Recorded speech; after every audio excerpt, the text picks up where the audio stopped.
Kolsani bukan hanya sekedar rumah dengan bangunan tua.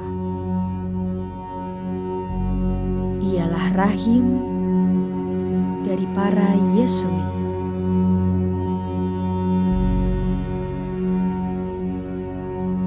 Dinding, plafon, jendela tua ini menjadi saksi perjalanan panjang Kolsani. Pada tahun 1921, Serikat Yesus Provinsi Nederland membuat keputusan sangat penting yang menjadikan Yogyakarta sebagai tempat pendidikan awal para calon Yesuit. Hal ini dilakukan agar benih-benih panggilan, baik orang-orang pribumi maupun Belanda, dapat menjadi misionaris yang akrab dengan tanah misinya. Pada tahun 1923, Kolese Ignatius menjadi tempat formasi calon imam Yesuit dari jenjang novisiat, juniorat, filsafat, dan teologi. Pembukaan novisiat ini menghadirkan keterlibatan Yesuit muda dalam pendidikan anak-anak dan reksa pastoral di desa-desa pinggiran Yogyakarta.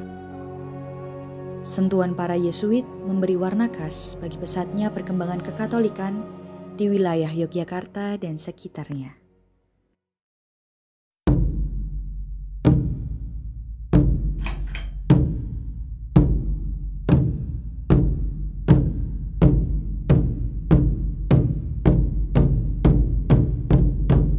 Ini Kolsani, masalah Jepang, dijadikan penjara. Cewek-cewek itu ditahan itu di gedung sana, cowok-cowok itu ditahan itu sebelah sana, ya, rentetan itu. Dan ini administrasi Jepang di sini, ya.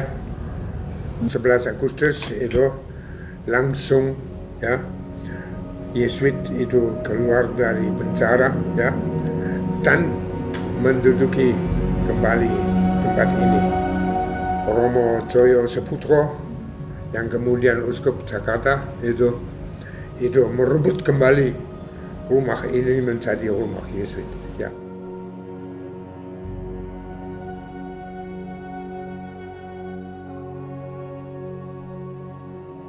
Sejak tahun 1923 hingga hari ini, Kolsani telah melahirkan ratusan imam.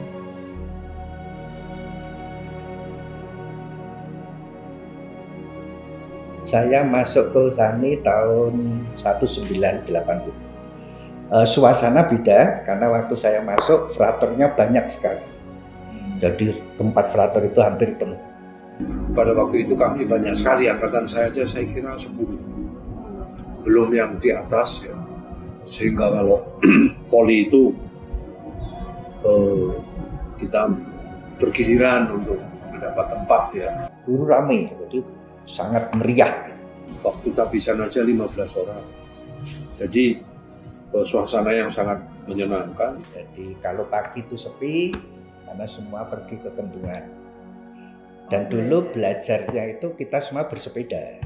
Sekarang kan frater-frater naik skuter gitu ya. Dulu bersepeda.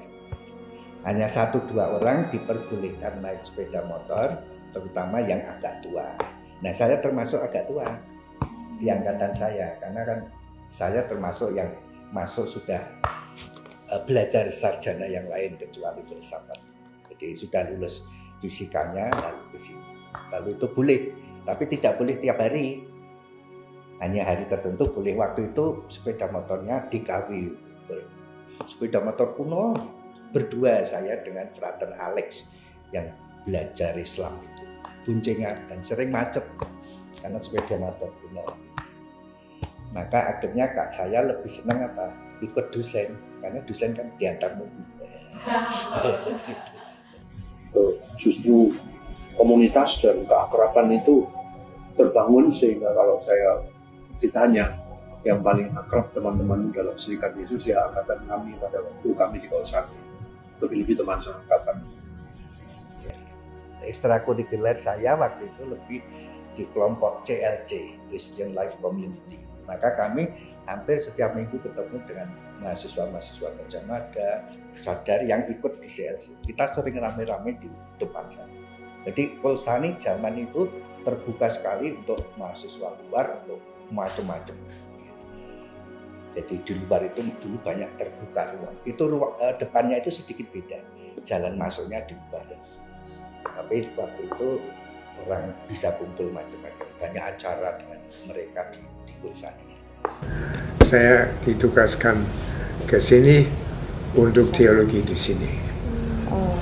Masuk di sini kelas 1. Kamar saya di situ. Itu yang sekarang mereka perbaiki itu. Jendela saya keluar, itu adalah halaman gereja. Pelajarannya Yesuit di situ.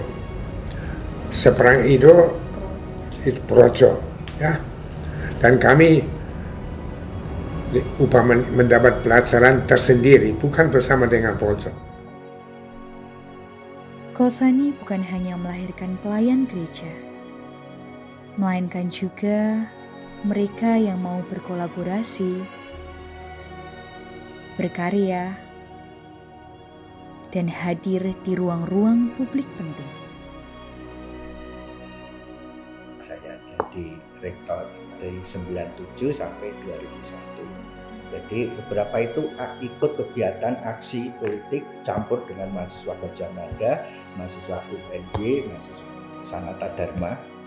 Itu sering membicarakan macam, lalu ada orasi di depan kampus sering. Jadi itu cukup banyak mahasiswa yang bahkan waktu demo segala itu mereka pada baris di depan. Termasuk waktu demo dari Merican ke alun-alun itu. Waktu itu ditunggu Sri Sultan di sana, itu tahun pas jatuhnya Soeharto. Nah, saya sebagai pimpinan terutama lebih bagaimana mendukung mereka, termasuk juga ada kekhawatiran sedikit ya kalau ditangkapin mereka karena zaman itu gitu. Tapi ya kita selalu ngomong fraternya konsultasi, kita ngomong sebaiknya gimana. Kalau saya boleh mengatakan dan berterima kasih apa adanya, mungkin kalau saya tidak hidup di Kolsani saya tidak bisa menulis seperti yang sekarang terjadi ya, demikian banyak baik untuk majalah, untuk koran, untuk buku, untuk karya sastra, untuk laporan jurnalistik gitu. Hidup saya hanya menulis dan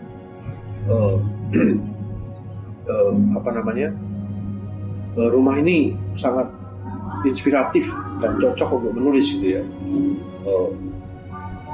Frater-frater atau romo-romo yang dulu frater dan sekarang sudah romo, kalau melihat saya berjalan itu, wah ini pasti sedang cari inspirasi. Memang betul kalau penat begitu, suasana rimbun hijau ini sangat mendukung untuk memberi inspirasi dan segar gitu ya. Seperti di sini misalnya sebagai pendamping rohani, justru kebahagiaannya itu melihat bagaimana frater-frater itu berbulan dengan panggilan. Itu justru membuat saya yang tua ini juga dikuatkan. Jadi dikuatkan dalam panggilan, bukan hanya orang tua menguatkan orang muda, tapi banyak juga orang tua dikuatkan oleh orang muda. Itu juga yang membuat relatif saya kepingin setia dalam panggilan saya.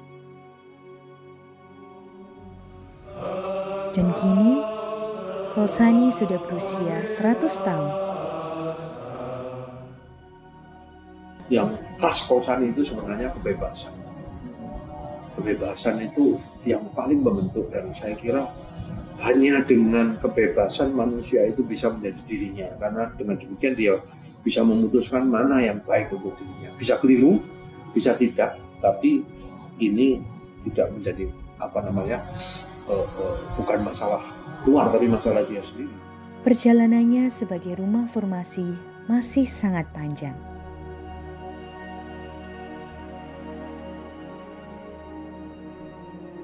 Saya harapkan Kolsani tetap menjadi tempat mahasiswa teologi, dan sebagai mahasiswa termasuk di dalam keterlibatan mahasiswa di Jogja. Ya, bukan istimewa seminari di atas, ya, tetapi sebagai mahasiswa. Kalau saya harapannya adalah Kolsani itu terbuka untuk macam-macam hal, karena ini kan rumah pendidikan. Dan orang muda kan penting kalau membuka diri untuk macam-macam pengaruh, lalu termasuk situasi dan macam-macam. Dan saya merasa frater-frater sekarang sangat terbuka juga untuk macam-macam kegiatan, macam-macam perjumpaan dengan kelompok lain dan seterusnya. Saya kira itu sesuatu yang bagus. Karena nantinya kalau jadi pastor kan juga harus terbuka, lebih-lebih pastor ke depan kan nasihatnya Paus Fransiskus kan harus terbuka kepada siapapun karena kita bersaudara dengan siapapun. Dan kalau ini kita jaga terus, saya nggak khawatir kalau Pausa ini akan ketinggalan zaman, dan fraternya juga dibentuk dari tantangan-tantangan. Jauhi tantangan, jangan mengurung diri, dan dengan demikian kita akan didewasakan. Pada zaman kami pun juga. Maka sekarang tantangannya justru jauh lebih. Saya pikir Pausanya akan jauh lebih matang untuk menghadapi. 100 tahun, 200 tahun, bahkan 1000 tahun ke depan, Kolsani akan terus menjadi tempat yang akan memberikan pengaruh dan inspirasi bagi semua untuk menemukan iman dalam menghadapi realitas bersama.